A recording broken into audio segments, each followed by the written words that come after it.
और इजराइल से रिश्ता और हमसे डील कर लो, न्यूक्लियर बना लो। इसके पीछे का खेल समझिएगा। इसके पीछे क्या लॉजिक होगा? दो लॉजिक है। एक तो नेतन्याहू को साफ साफ बताना कि भाई तुमने बहुत परेशान कर दिया है, अब तुम्हारी नौटंकी नहीं चलेगी। और दूसरी बात, नेतन्याहू और इजराइल को यह संदेश देना कि हम एक और एटॉमिक पावर खड़ा कर दे रहे हैं मिडिल ईस्ट में। ठीक है, ईरान को हम न्यूक्लियर पावर नहीं बनने देंगे, लेकिन अपने दोस्त सऊदी अरबिया को हम न्यूक्लियर पावर बना दे रहे हैं। और जो तुम गुंडई कर रहे हो और ग्रेटर इजराइल का सपना देख रहे हो कि सऊदी अरबिया का भी एक हिस्सा कब्जा कर लोगे, लेबनान का भी कर लोगे, इसका भी कर लोगे, उसका भी कर लोगे और ग्रेटर इजराइल बना लोगे, अब वो तुम्हारा सपना हमेशा के लिए खत्म होने जा रहा है। क्योंकि सऊदी अरबिया के पास अगर एटॉमिक पावर होगा तो तुम्हारी औकात नहीं है कि तुम वहां पर हमला कर पाओ। यानी सऊदी अरबिया को वो इजराइल के बराबर ही वेटेज दे रहा है मिडिल ईस्ट के अंदर। और सऊदी अरबिया बाकी जो भी करे, लेकिन इंटरनेशनल फोरम पर उसका स्टैंड बहुत क्लियर है फलस्तीन की आजादी को लेकर।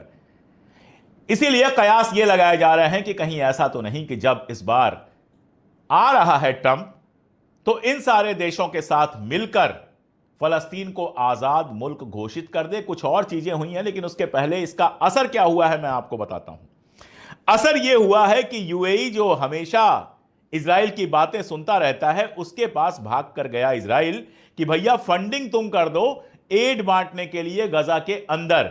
यूएई ने कहा कि अब तक तुमने जो हरकतें की हैं उसमें लोगों को इमदाद नहीं पहुंची है, तुमने लोगों को सिर्फ परेशान किया है, इसलिए हम तुम्हारी कानी कौड़ी की मदद भी नहीं करने वाले, हम तुमको $1 भी नहीं देने वाले इस काम में। यूएई ने अगर इजराइल को मना किया है तो इसके पीछे से हिम्मत ट्रंप की है। अगर ट्रंप कहता तो यूएई कतई मना नहीं कर पाता किसी तरह का इमदाद या पैसा वगैरह देने से।